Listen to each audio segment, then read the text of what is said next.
everyone. My name is Hannah Bothner. I am the short film program director for Tallgrass Film Festival. Today, I am here with the filmmakers of Full Picture, Santina Muha, who is the subject. I always find that word a little weird, but it's true. And then Jacob Reed, who is the director. Thank you guys both so much for being here with me today. Thank you for having us. Thank you for having us. My very first question is, Jacob and Santina, how did you team up on this, get together, come up with this idea to make this film? Well, it started as a part of the Easter Seals Disability Film Challenge, and I had been participating in that for a few years with Stephen Sanow and Elizabeth Reichelt.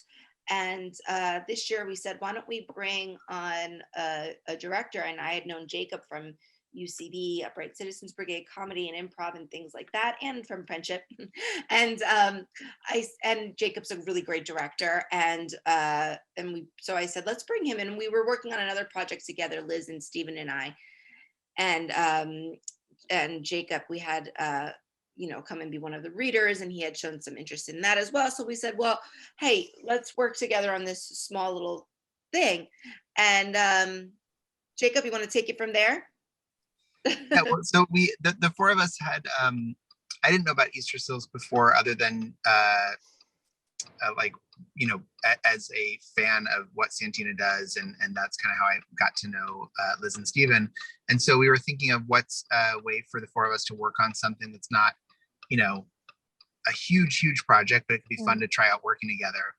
And so we signed up for the 2020 Easter Seals Challenge when right before the pandemic, and we were thinking, well, whatever it is, every year it's a different challenge where you get a genre and something to prove that you made your film during the couple of days of the challenge. And so we thought, whatever it is, we'll do we'll basically make a sketch, whether it's if the genre is horror or film noir, or whatever it is, it'll be a fun opportunity to make a little, fun comedy video together. Yeah. And then the pandemic hit, they canceled it, and then they postponed it. And then they're like, all right, we're going to do the festival this year. And the challenge is to make a documentary. Yeah. And so as we were starting to talk about it, what we wanted to do, Santina was telling us all about a couple different experiences that she had. And one of them was meeting people in situations like this over video chat, where she realized she was in control of what people learned about her in a way. Disclosure of my disability. For the first time, I was in control of that, because usually, when you have a visible physical disability, such as I have, spinal cord injury, wheelchair user, a lot of times the first thing people see is the wheelchair, and I've growing up as a young teenager, the double takes I would get throughout my life, always, it's just something I got used to. So this was interesting for me to be like, wait a minute, these people don't know I'm in a wheelchair, and it's sort of not everyone, but I can feel it's sort of affecting some of the conversations that I'm having. So go ahead. Yeah, so we just thought it would be interesting to document that. And so it turned into, we made a really short version of it for Easter Seals, which if anyone's watching and doesn't know what that is, you should check it out. It's a really cool film challenge that anyone can participate in, as long as someone either in front of the camera or behind the camera has a disability. Mm-hmm. And so then we, about a month after we made that short version, we kind of took a step back, looked at all the footage we had, and made what we felt was our definitive version of, because for the film challenge, you have a couple of days to come up with an idea, shoot it, edit it. And we didn't have quite the perspective, or just honestly the time, to make what we wanted to make. And so also, it's a time limit. It could only be 5 minutes, and we felt like we had more footage to show in not like a feature length 90-minute, but more than 5, Yeah, absolutely. How many people did you end up talking to for this? And you did this all in 2 days, all of those? It was 5 days. 5 days, okay. Because with the pandemic and with no one being able to do anything in person, they gave us a little more time. But it was, this was like May or June of the pandemic. Like it was still pretty early. I think we talked to 16 people total. And everyone that you see in the film, we spoke to, and one other person. The only reason that one extra person is because he did a quick Google search of me in between the time that we spoke to him, that they prepped him and I came on. And of course we couldn't use that because it defeats the whole purpose of the experiment. Yeah, I don't think we cut anyone else. Everyone else we included. It was, yeah. It was a lot. It was like 50 or 60 hours of footage. I was going to ask, yeah. Which is also the reason that it was really, the version of it that we went from, I think it was like we had to finish on a Sunday and we finished the shooting on like a Thursday or a Wednesday. So we had a lot of editing in a short amount of time. We kind of all lived with each other on Zoom for the week. And then later we were able to kind of work our way through it and make the version that we wanted to make. Yes, Jacob also, in addition to directing, edited the film, and the three of us were, behind the scenes sort of pulling things and saying, okay, check out this time to this time seems interesting, and this seems, and he'd be like, I need something where Santina says this, and we were like, okay, and we'd go in and try to so it was a fun little, like a little boot camp of making a movie. Yeah, especially first thing that I mean, since then I've weirdly now directed a handful of things over Zoom or in different situations like that, but it was the first project I'd ever done like that, because before then there wasn't a reason that things were done this way. Absolutely. So speaking of directing and editing in Zoom, I have to imagine that it brings all of its own challenges, but what I really liked about your film is that even though it all took place on Zoom, it still felt really dynamic. It felt like, people were there in the room. It felt like it was still just talking heads. Can you talk about how you achieved that maybe in the editing process? Yeah, I mean, I think it's a great question. It was something we thought about a lot. We did set up a couple extra cameras in the room that Santina was in that we couldn't really get there's all kinds of software that exists now that, just to be super honest, didn't exist, a year and a half ago, that allows you, or maybe wasn't in use as much. So we kind of set up a couple, we did like a Zoom chat with all the different angles that we had, and Santina kind of talked us through it, and we tried to match it as best as we could for the future. But I think a lot of iPad set up, my iPhone set up, and the Zoom recording set up. So I was like doing everything that I'm not used to doing. I'm a writer and an actor. I'm more on the creative side of things. So I was doing all the technical stuff, and that was, to me, the biggest challenge of it all, was just like uploading the footage and getting I don't know what I'm doing, but I do know how to have a dynamic conversation. So that was the part that I was able to at least be like, I can make this feel like, I can make people feel like it's not weird, even though it's over Zoom. That I felt comfortable doing over and over. I think that was like, I mean, one of the biggest reasons that I think our film is as successful as it is because, Santina, your personality is just like, reach out and, get in someone's face and talk to them, right? Like there's not a version of it that, like, yeah, it might be a little weird, but like the conversations, I don't know with another subject or host or whatever it is, that we've never found like the right word for what we want to call you in your position in the film. But I don't know if it would have worked with anyone else, because Santina had to form a camaraderie with these people really, really quickly and find something that they had in common, which sounds really simple, but it's not always easy for people. And Santina was like, yeah, 2-3 minutes into a conversation, they're like sharing stories about like 8 different things they have in common. It just was like really quick. So that was a gift for me. Well, maybe that's something that I'm good at, because I have to do it as a wheelchair user, because I have to sort of say, hey, let's find common ground, so you don't feel like you're just don't know how to talk to me, and I think that's something that I've probably had a lot of practice doing since I was 6 years old in a car accident in a wheelchair.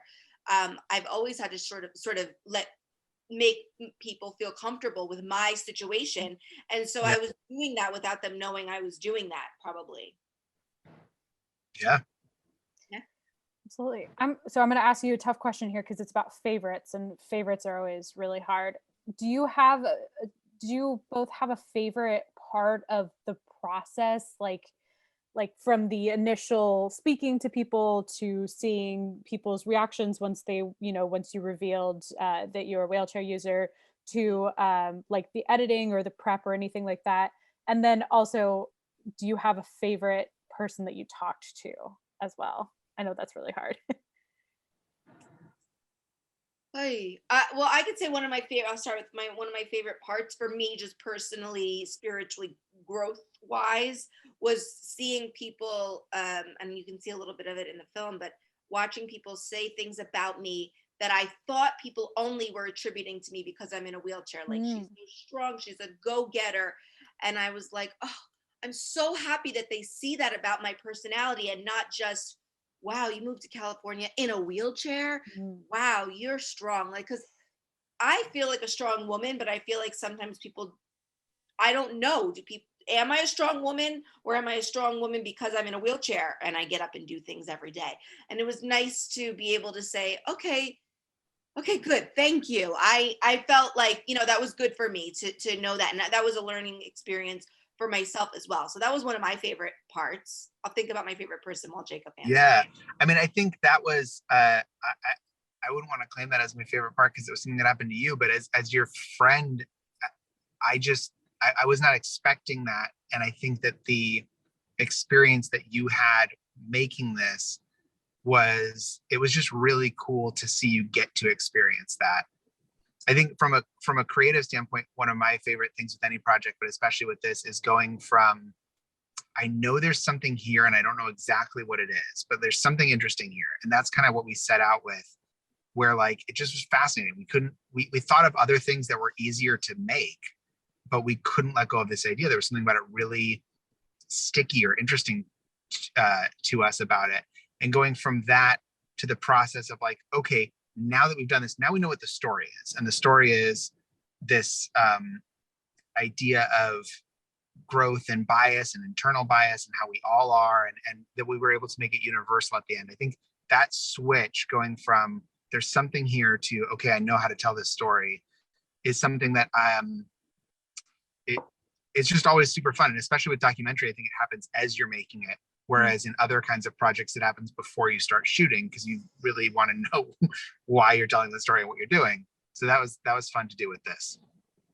Yeah, and as far as favorite subjects, I really have to say, well, the kids, I always love kids, but I really loved sorry guys, I really loved all the women that we interviewed. In fact, Brooke has become a good friend of mine. She was at my birthday party. I awesome. hope to hang out with Jessica next time I'm in New Jersey. So, it turned out some of the girls in particular became my friends afterwards, which is not uncommon for me. I'm very social. I love that. Yeah. And the kids always are my favorites because I told them ahead of time. I said, watch, the kids aren't going to care. Just watch. Oh, and they were just like, oh, cool. I'm like, okay. Yeah. Yeah, I agree with that. I love that. I know if it was me just having to listen in to people talking about me that didn't think that I could hear them, I would be absolutely terrified. Were you scared?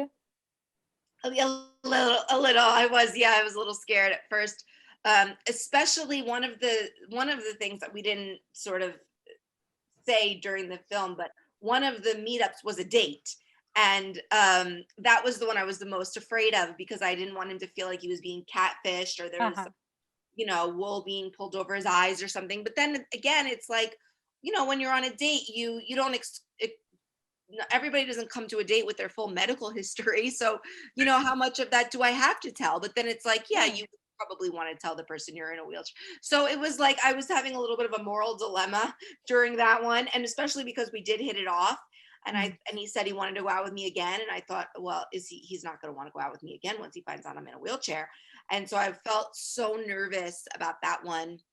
And he didn't want to go out with me again after he found out I was in. Of course, he used a different excuse, so we'll never fully know if that was the reason or not. But give me a break. Yeah. Well, what do you guys want people to take away from this film most?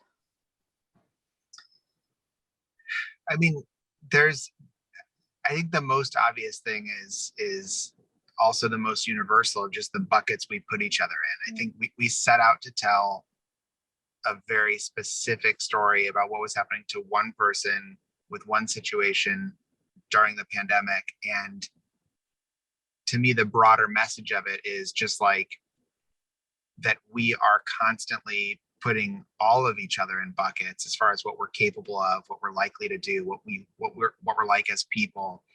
And there's so much shit that's wrong in the world. Yeah. And I think not to be like too cheesy or altruistic about it, but a really simple way that we can all work on that is just these small ways that we try to not make snap judgments about each other. And also the realization that we all do, no one can escape it. Like, no matter how, I don't know, how woke you think you are or not, like we all do it to some extent. We're all like that a little bit. Yeah. And some of that a lot.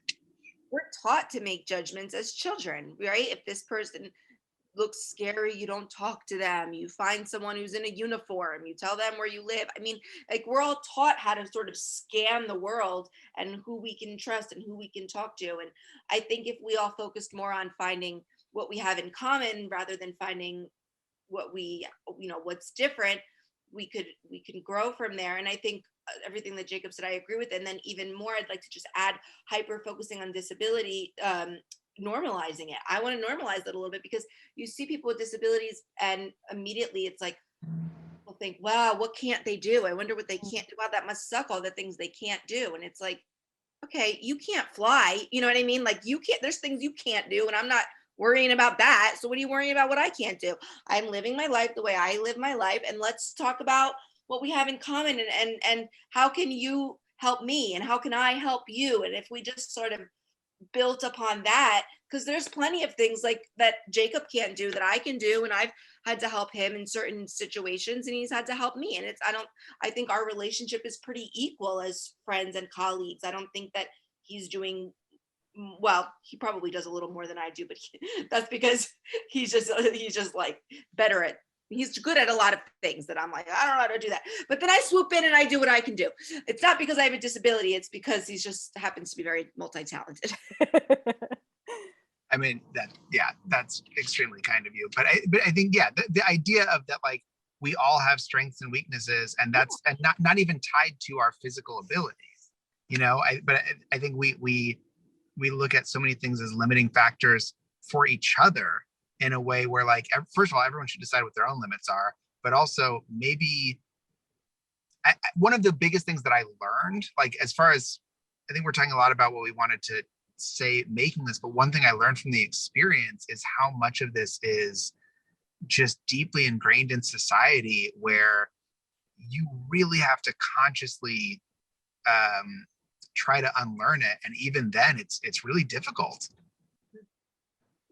Well, I mean, even in your film, you encounter another wheelchair user in the film, and it's this complete happenstance. And did you think in a million years that would happen, that you would almost be like, it would be like a double experiment? Well, it's funny because we did talk about it a little bit in the pre-production, and then I completely just forgot. And because of the time constraints, I never thought that they would figure it out or find somebody who I didn't know, who didn't know me. It's like, it's a little bit of a small world. And I have a little bit of a presence, a little bit of, not like, I'm not saying, but I didn't know if they'd find someone, if I didn't know that, and they ended up doing it. I had like, it was our last day. She was one of our last, I think she was our last interview, and I just wasn't even thinking about it. And I was, I remember convincing you, because you're like, do we have enough people? Like, shouldn't we get to editing? Yeah. And we were like, yeah, let's just do one more just to be safe. Like, knowing that, like, it could make the film really different, but also obviously not wanting to tell you why. Mm-hmm. But yeah, even though we had that conversation, I think that shows how how ingrained it is in all of us to make those assumptions that, like, even though we knew it was a possibility, it was still something that was a little unexpected. Totally. I wasn't thinking about it at all. And then I think you can see in the film when she said it, I had a moment of like, oh, and then the hardest part about that conversation for me was once I knew, not start jumping on the common ground that we had as wheelchair users. Right. Because then and especially as a mom in a wheelchair, that's something that I'm thinking about. And I wanted to ask her questions about that. And so I was having a hard time not bringing up the wheelchair once I knew she was in a wheelchair, there was even a moment that she said, we were talking about shopping, and I said something like, oh, did you know that Kohl's has to have they have a mannequin in a wheelchair in every store? And she was like, oh, I didn't know that. And then I realized, why would I know that? So I said, yeah, I don't know where I heard that, somewhere anyway. So it was very funny. It was hard for me not to, because I do that. I look for commonality just naturally, and it was hard not to make those connections, but it was fun. And that was a fun extra social experiment for me. Yes. Yeah. Not talk about the wheelchair once I knew. And then afterwards, of course, we also keep in touch and we chat, and I've spoken to her, many times since. I love that. I think the other really amazing thing about your film that I think we're seeing a lot of, at least being explored at this point, is just the connection that the connection that we're able to have in our brand new world. As much as this time period has been very tough and hard, and there's been so many awful things to come out of it, there's been like this really wonderful thing where I get to talk to you guys in LA about your film, and I got to talk to somebody in New Zealand last night about their film, and it's just this connection throughout the world. And you talked a little bit earlier about meeting these people through this, and then you're still in touch with some of them. Yeah. I think that there's this bigger conversation about a connection that's coming about, that I think really shines through in your film. Was that something that you were wanting to explore a little bit in it, or did that kind of, it was just that like a little extra side that you got with your dinner? Thank you for seeing that. I personally, I don't know if your answer will be different, Jacob, but for me, I'll say that relatability is very important to me, because I in all of my arts, in all of my comedy and everything that I do, because I do always want to reach the disabled community, but I want to reach beyond them as well. And I want, like, one of the biggest compliments somebody can give me after they've seen, like, a stand-up performance or something of mine, is when they come up and they're not in a wheelchair, they don't have a disability, and they say, oh my God, when you were saying that, it reminded me of my experience in middle school when I came out of the closet, or when I went to a new school or whatever. And I just love, I love being able to connect to people, whether or not they have a disability, and showing people that we are all humans having this experience, and we all have felt othered, and we all have felt different, and we all have wanted something that we didn't have, or whatever. And so that's important to me in everything that I do: comedy, drama, documentary, sketch, whatever. I want people to feel a human connection, and I want people to feel like they can relate to me whether or not they have a disability. That's so important to me. So thank you for seeing that. What about you, Jacob? Did you think about it?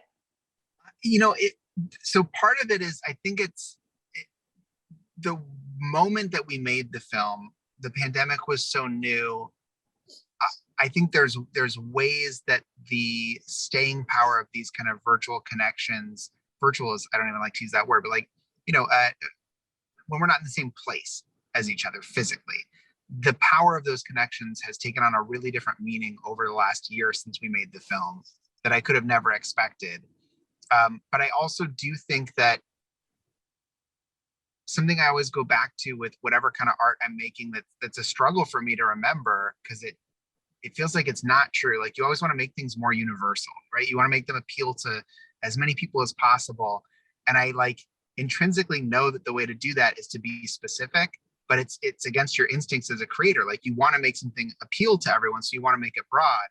But I think this piece is a really good reminder that the more specific that you are, actually the more people can relate to it. Mhm. Even if it's not their exact experience, there's something about the authenticity and the vulnerability of being specific that gives everyone else a canvas to form their own connections to.